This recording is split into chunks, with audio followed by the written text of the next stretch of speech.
Hello बच्चों, let's read this question. The question says a long insulated copper wire is closely wound as a spiral of n turns.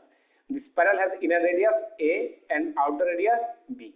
The spiral lies in a xy plane and a steady current I flows through the wire. The z component of the magnetic field at the center of the spiral is. तो यहाँ पर क्या है, एक spiral दिया गया है जिसका टोटल टर्न्स कितना है n और उसमें कितना करंट फ्लो कर रहा है I. तभी इस स्पाइरल के जो सेंटर है, सेंटर में आप लोग को मैग्नेटिक फील्ड निकालने के लिए बोला है। तो अभी जो स्पाइरल में आई करंट फ्लो कर रहा है, इसके लिए मैग्नेटिक फील्ड कैसा होगा, मतलब सेंटर पे out of the plane of paper होगा। राइट हैंड थंब रूल से अगर देखेंगे तो कैसा आता है, out of the plane of paper, मतलब ऊपर की तरफ। सो अभी हम लोग को पता है कि सोचो कि एक सर्कुलर रिंग है जिसका रेडियस कितना है, जिसका रेडियस है r। तो इसके आर रेडियस के जिसमें करंट कितना फ्लो कर रहा है आई। तो उसमें ये सर्कुलर रिंग के लिए सेंटर पे कितना मैग्नेटिक फील्ड होगा, mu 0 divided by 4 pi into I by R into 2 pi. Here 2 two cancel 2, तो क्या होगा mu 0 divided by 2 pi, so here pi पे cancel, here no need to write pi, mu 0 2 into mu 0 by 2 into I by R. तो अभी हम लोग एक काम करते हैं, इधर सेंटर से r डिस्टेंस पे एक स्ट्रिप ले लेते हैं जिसका थिकनेस कितना है dr और उसका रेडियस कितना है r। सो अभी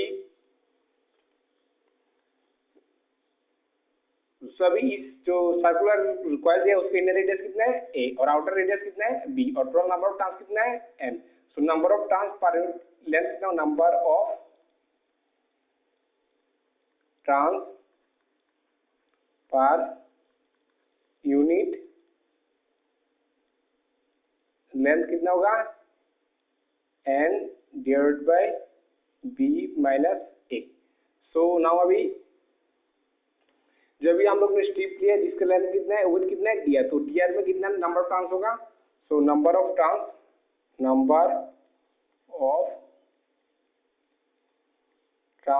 इन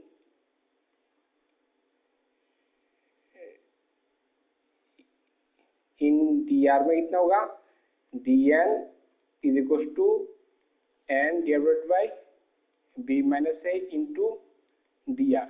सो अभी ये स्ट्रिप के लिए वो सेंटर पे कितना मैग्नेटिक फील्ड होगा, सो db फॉर स्ट्रिप होगा म्यू 0 बाय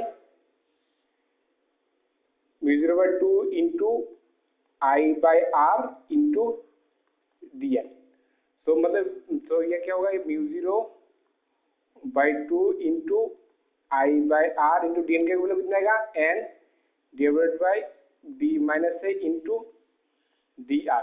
सो अभी पूरा स्पाइरल के लिए क्या होगा, net magnetic field b is equal to integration of dv। So integration कहाँ से होगा, inner radius a to outer radius b। So integration a to b mu 0 by 2 into I by R and divided by B minus A into D R. So यहाँ पर mu 0 I and divided by 2 R B minus A बाहर आ जाएगा और क्या बचेगा, integration A to B D R divide by R. तो यहाँ पर आर नहीं होगा, सॉरी। तो क्या आएगा, mu 0 I N divide by 2 into B minus A into L N R. Limit कहाँ से कहाँ तक होगा, A to B. So final answer क्या आएगा, net magnetic field is equal to mu 0 I N divide by 2 into B minus A into L N B by A. Option में देखते हैं कौन सा ऑप्शन करेक्ट है। So mu 0 N I to B minus L N B by. So ये option is correct. I hope you understood it well. Best of luck, thank you.